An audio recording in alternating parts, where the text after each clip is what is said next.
बच्चे आतंकवादी और आतंकवाद के नाम पर 5 एकड़ भूमि दान में दे दो, उपहार में दे दो, वो चुप रहेंगे क्या? मुस्लिम तंत्र मेरे कहने पर भी नहीं चेता। भारत का भविष्य बहुत भयंकर है, गृह युद्ध की पूरी संभावना है। मोदी जी, योगी जी सब सुन लीजिए, मलाई चाटने या रबड़ी या भंडारा खाने वालों की गद्दी नहीं है। आप लोग ये समझते हैं कि बिना आध्यात्मिक मनीषी के हम इन सब योजनाओं को क्रियान्वित करके व्यासपीठ की आवश्यकता ही नहीं रहने देंगे। कल्पना छोड़ दीजिए। इसलिए झक मारकर पूरे विश्व को इधर आने की आवश्यकता है। 1,97,29,49,120 वर्षों की हम लोगों की इस कल्प में गुरु परंपरा है। एक भी मनवादी अगर सुरक्षित रहा, डट गया, पूरे विश्व की मान्यता है कि किसी का तंत्र या वाद नहीं चलेगा। उसमें इतना बल है, दर्शन, विज्ञान, व्यवहार तीनों दृष्टि से वो इतना बलवान सिद्धांत है, उसके सामने कोई टिक नहीं सकता। सबके पास लाचारी क्या है? मार्ग किसी को नहीं दिख रहा है। मार्ग है वो केवल गुरु ग्रंथ गोविंद का कृपा पात्र कोई होगा उसके पास। वो पैनी दृष्टि से देखते हैं कि आजकल कोई मनवादी बचा है क्या बीज रूप में? अगर वो है तो उसका दमन हमारा कर्तव्य है। वो अगर पनप गया तो हमारी किसी की दाल नहीं गलेगी। उनकी दृष्टि जाती है पूरी पीठ पर। उड़ीसा सरकार की भी, केंद्रीय सरकार की भी, विश्व के अन्य तंत्र की भी। तब वो सोचते हैं कि मनु का सिद्धांत मानता हो, उस मार्ग पे चलता भी हो, तदनुकूल शासन तंत्र, व्यास तंत्र के शोधन का प्रकल्प भी जिसके पास हो, ऐसा कोई व्यक्ति है तो उसको दबाओ, मरवाने का प्रयास करो, अपहरण का प्रयास करो। अगर वो सुरक्षित रह गया, उसकी योजना आगे बढ़ी, तम सबों में किसी की दाल नहीं गलेगी। फल हमारे शास्त्रों के अनुसार चाहे और विधा मन कल्पित हो, कभी सफल नहीं हो सकता। क्या फल शास्त्र सम्मत चाहिए? सुख चाह मूढ़ न धर्मता। प्रोसेस मेथड विधा मन कल्पित हो, कभी सफलता नहीं मिल सकती। एक बाबा दूसरे से क्यों नहीं मिलता? एक सभा में योजनाबद्ध ढंग से मुझको 3 फीट नीचे बैठाया गया और एक महात्मा को 3 फीट ऊपर बैठाया गया। और उसी क्षेत्र में जब दलाई लामा जी आए तो चरणों की धूल चाट करके वैदिक मंत्रों से उनका अभिषेक किया उसी बाबा ने। इससे सिद्ध होता है कि पुरी के शंकराचार्य अगर हमारे मंच पर बुलाए जाते आवे तो कम से कम 3 फीट उनको नीचे बैठा दो, ताकि लोगों को कि हम बहुत महान हैं अपने लिए। ये सब दंभ बहुत है, बाबाओं में भी बहुत दंभ है, उपद्रव भी बहुत है। शासन तंत्र की मुट्ठी के बाहर कोई धार्मिक, आध्यात्मिक, सांस्कृतिक तंत्र भी नहीं रहने दिया जाएगा, क्योंकि शासन तंत्र के जो प्रधान हैं, प्रधानमंत्री, वो समाधि भी लगाने चले जाते हैं, वन में भी रहते हैं, भूखे भी रहे हैं, रोटी नमक खाकर भी रहे हैं। तो वो अपने आप में आध्यात्मिक मनीषी भी हैं, समाधिनिष्ठ भी हैं। उनकी दृष्टि से कोई धर्म और ब्रह्मी ओझल नहीं है, इसलिए किसी धर्माचार्य आदि की अपेक्षा नहीं है। अगर है तो वो उन भाजपा के कार्यकर्ता बनकर ये आदित्यनाथ योगी जी की तरह काम करें, आगे पीछे चलें, यही भाव है। सबसे बड़ी विसंगति इस समय क्या है? विश्व स्तर पर है। मैं धीरे से बोल रहा हूँ। एक सुन रहे हैं ना सिरोही जी?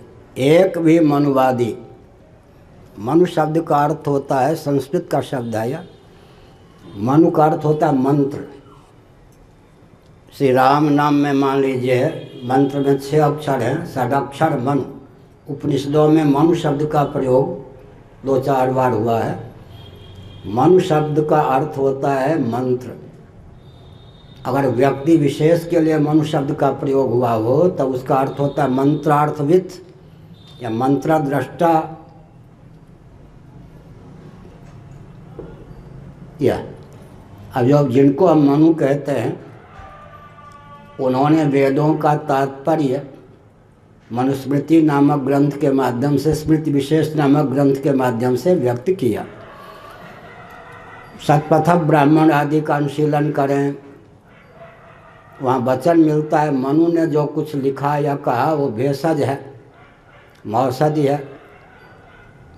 अंग्रेज़ों की सबसे बड़ी कूटनीति यही कि उन्होंने जिसके आधार पर हमारा सर्वविध उत्कर्ष था उसी के प्रति अनास्था उत्पन्न कर दी।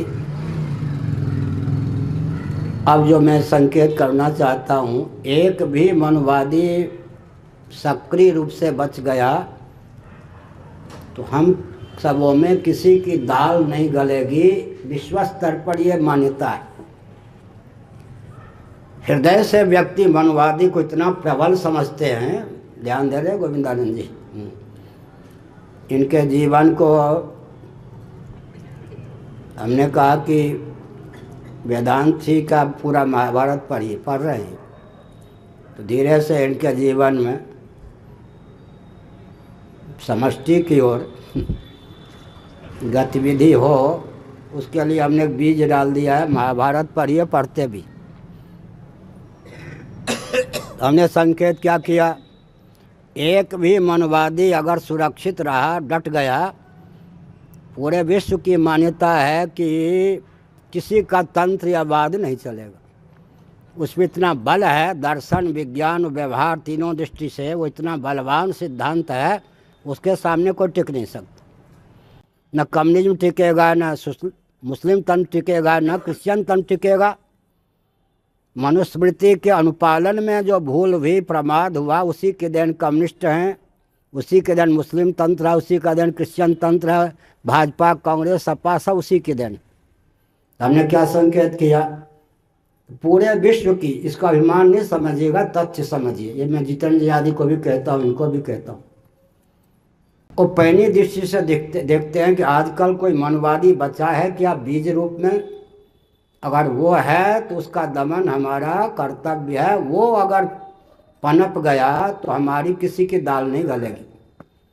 उनकी दृष्टि जाती है पूरी पीठ पर। उड़ीसा सरकार की भी, केंद्रीय सरकार की भी, विश्व के अन्य तंत्र की भी।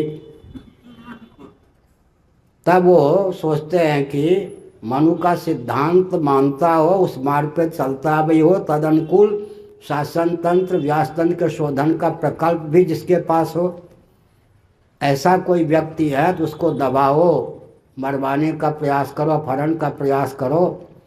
अगर वो सुरक्षित रह गया, उसकी योजना आगे बढ़ी, तम सबों में किसी की दाल नहीं गलेगी।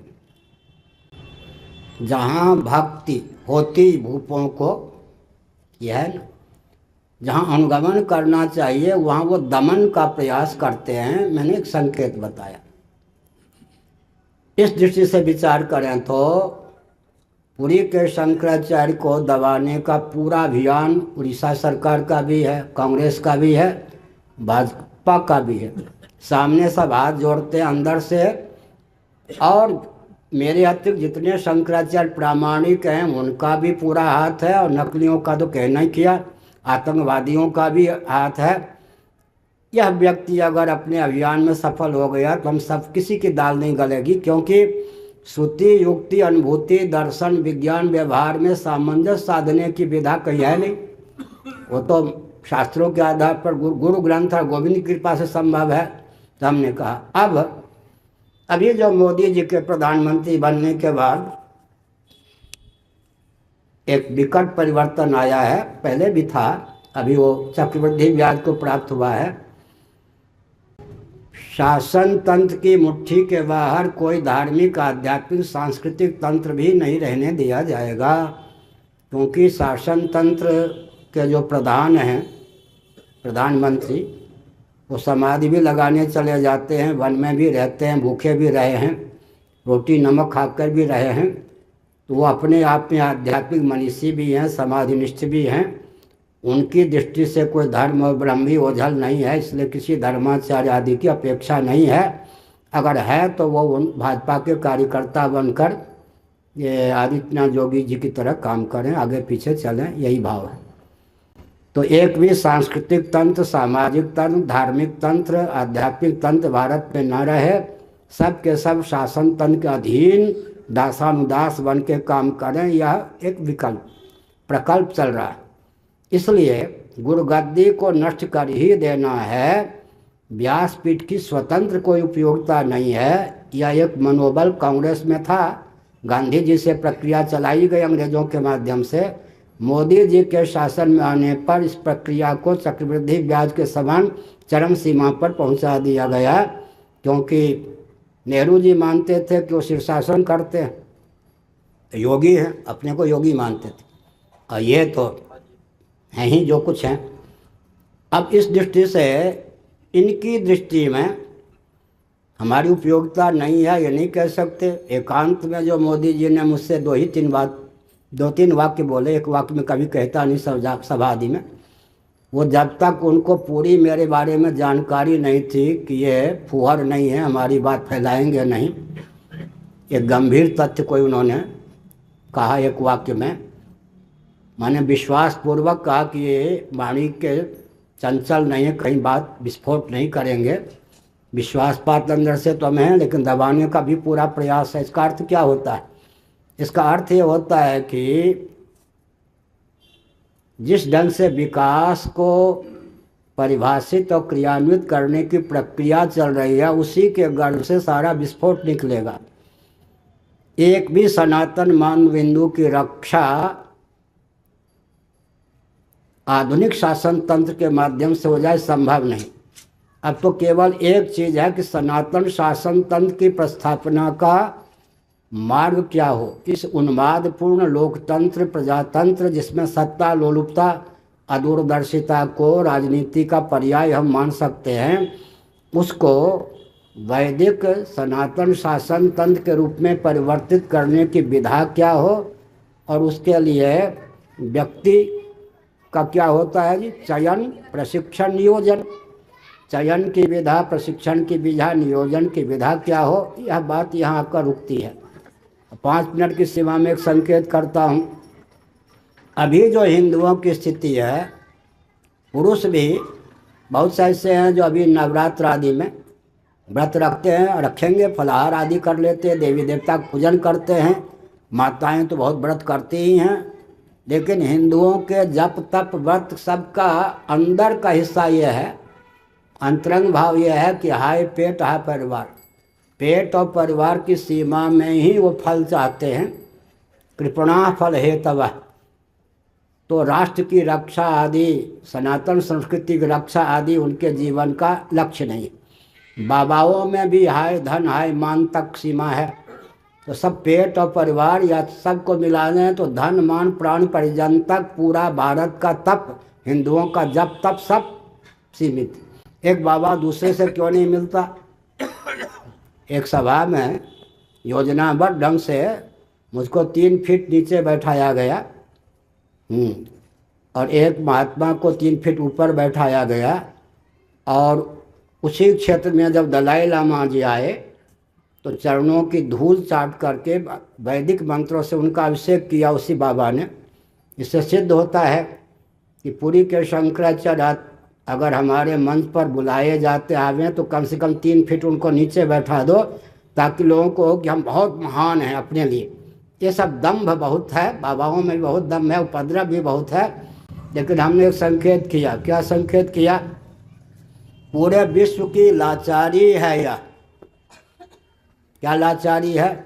जिस ढंग से विकास को परिभाषित और क्रियान्वित करने का प्रकल्प चल रहा है, वैज्ञानिकों का अनुसंधान है 30 वर्षों से अधिक मानव सृष्टि नहीं चलेगी। अगर इस समय उस विकास की परिभाषा को नियंत्रित और क्रियान्वित करने से बचाया नहीं गया तो मानव सृष्टि 30 वर्षों से अधिक नहीं चलेगी। आधुनिक विकास की परिभाषा और क्रियान्वयन की प्रक्रिया ने समग्र सनातन सर्वहितप्रद मानवेंदुओं को विकृत और विलुप्त होने के कगार पर पहुंचा दिया है। पृथ्वी, पानी, प्रकाश, पवन जो ऊर्जा के स्रोत हैं, इनको भी अत्यंत विकृत और क्षुब्ध या कुपित कर दिया है। इसलिए हम लोग मुस्कुराते क्यों हैं मालूम है? 1-2 वाक्य कहकर मैं वचन को विराम देता हूँ। अभी नेपाल से इंदिरा जी से संपर्क करके शैव बौद्ध आए हैं, उनके साथ बातचीत करनी है नेपाल की समस्या आदि को लेकर। कल भी बातचीत हुई थी, आज विस्तार पूर्वक होगी। तो मैंने एक संकेत किया, सबके पास लाचारी क्या है, मार्ग किसी को नहीं दिख रहा है। मार्ग है वो केवल गुरु ग्रंथ गोविंद का कृपा पात्र कोई होगा उसके पास। विश्वविद्यालय की पढ़ाई ऐसी नहीं है जिस ढंग से दर्शन शास्त्र आदि की विश्वविद्यालय में पढ़ाई होती है उससे कोई वो वेदों का मार्ग निकाल सके, वो क्षमता नहीं। विश्वविद्यालय की पढ़ाई में तो कोई योग्य क्षमता ही नहीं है रोटी के अलावा कुछ। भारत की स्थिति यह है कि पेट और परिवार या हर व्यक्ति विद्यालय में बाजार का सौदा बनने के लिए भेजा जाता है। जहाँ मेधा शक्ति ही बाजार का सौदा बनने के लिए तैयार की जाए, और कोई शासन तंत्र ऐसा नहीं है जिसमें भारत की मेधा शक्ति, रक्षा शक्ति, वाणिज्य शक्ति, श्रम शक्ति के सदुपयोग की स्थिति हो। अब एक मैं गंभीर तथ्य बोलता हूँ, फल हमारे शास्त्रों के अनुसार चाहे और विधा मन कल्पित हो, कभी सफल नहीं हो सकता। क्या फल शास्त्र सम्मत चाहिए, सुख चाहे मूढ़ न धर्मता, प्रोसेस मेथड विधा मन कल्पित हो, कभी सफलता नहीं मिल सकती।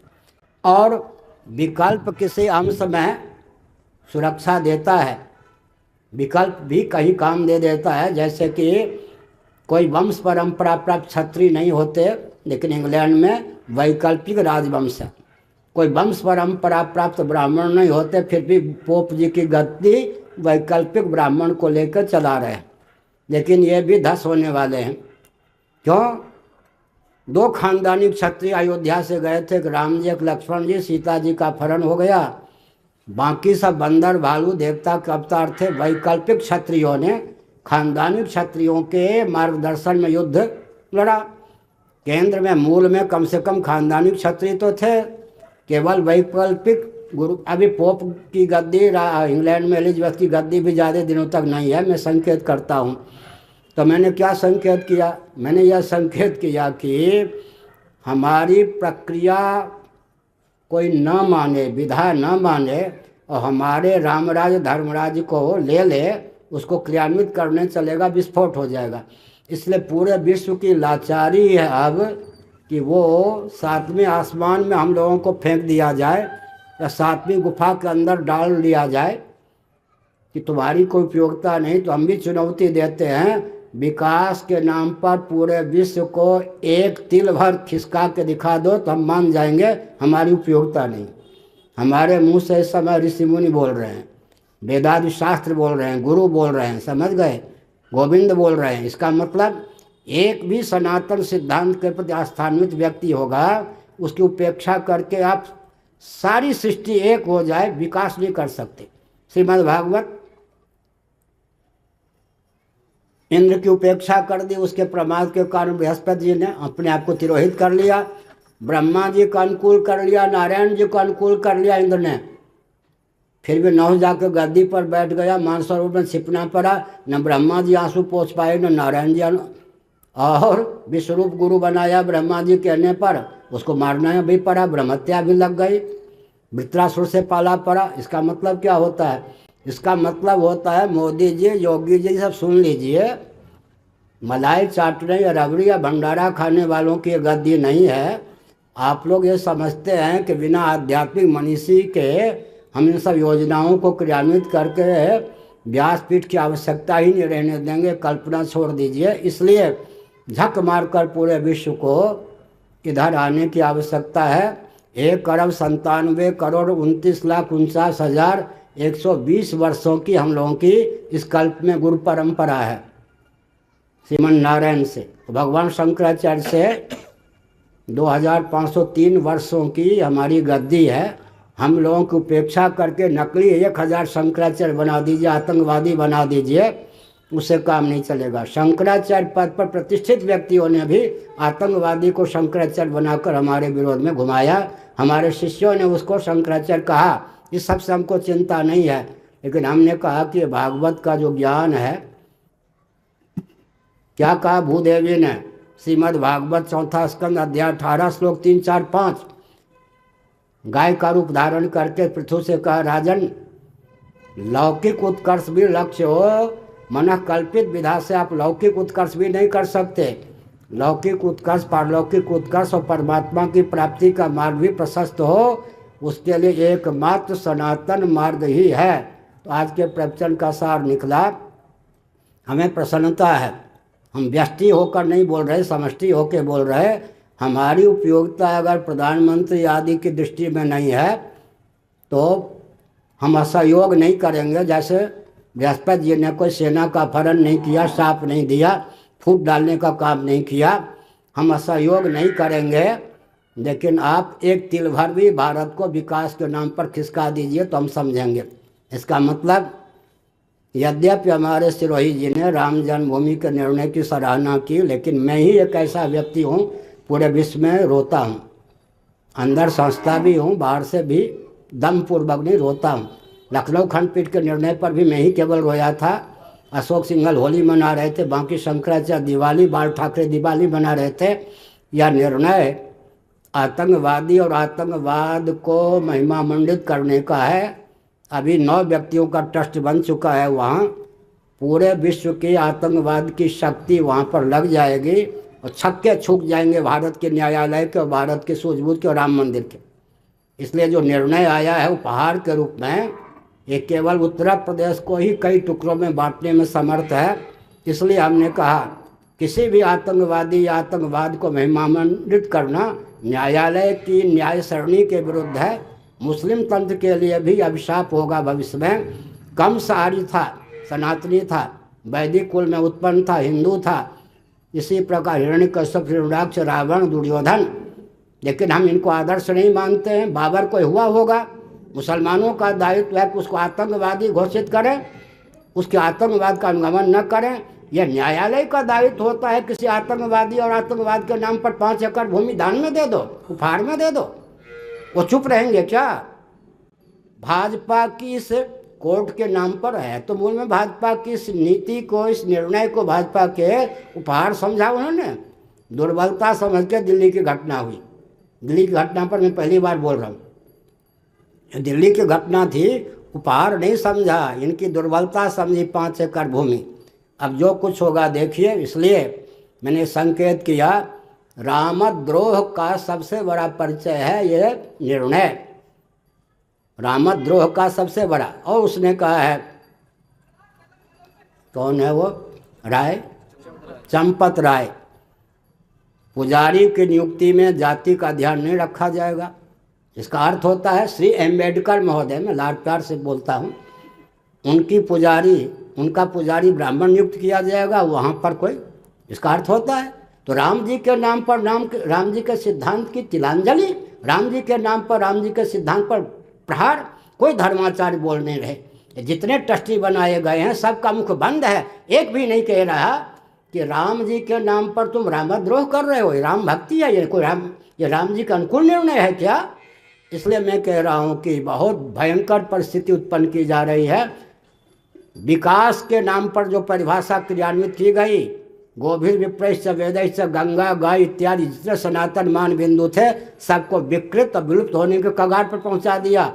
अब एकता, सौहार्द, भाईचारे के नाम पर जो फिर स्वतंत्र भारत में, विभाजन के बाद के भारत में व्यूह रचना की जा रही है, उससे चप्पे चप्पे पर, गाल पर, छाती पर प्रहार होगा और भारत बिल्कुल दुर्गति को प्राप्त होगा इस निर्णय के फलस्वरूप। इसलिए राम जन्मभूमि को लेकर जो निर्णय प्राप्त हुआ है, केवल मुझे पर्याप्त कष्ट है और मैं दिन रात सोच रहा हूँ इस पर पानी फेरा जाए तो कैसे फेरा जाए। मुस्लिम तंत्र को भी भविष्य में इतिहासकार क्या कहेंगे, आतंकवाद और आतंकवादी को महिमा मंडित करने वाला तंत्र। मुस्लिम तंत्र मेरे कहने पर भी नहीं चाहता। भारत का भविष्य बहुत भयंकर है, गृह युद्ध की पूरी संभावना है और करोड़ों व्यक्ति तो नहीं, लाखों व्यक्तियों के मरने की ये भूमिका प्रस्तुत कर दी गई है न्यायालय के द्वारा। न्यायालय फिर शून्य समझने की स्थिति में नहीं है। मोदी जी, योगी जी डंके की चोट से कहते हैं हमें जो निर्णय देना था न्यायालय के माध्यम से दे दिया। अब राम जी को नाम, कृष्ण जन्मभूमि अयोध्या जी को, ये काशी विश्वनाथ जी को लेकर तो हमारा मुंह बंद हो ही गया। हम तो बोल रहे, माने उसी निर्णय की अगर पुनरावृत्ति हो गई तो हम तो कहीं के नहीं रहे। इसलिए भारत स्वतंत्र है, यह ज्ञान ही मानो न्यायालय को नहीं है। विभाजन के बाद का भारत स्वतंत्र है, यहाँ भी चप्पे चप्पे पर हमारी छाती पर उपहार 5 एकड़ यहाँ दे दो, 5 एकड़ यहाँ दे दो, तुम मालिक हो देश के। यही देशभक्ति है क्या? इसलिए हमने संकेत किया राजनीति की दिशा बहुत भयंकर है और सौहार्द के नाम पर, शांति के नाम पर, भाईचारा के नाम पर, एकत्व के नाम पर भारत को कई खंडों में विभक्त करने का षड्यंत्र है। सावधान।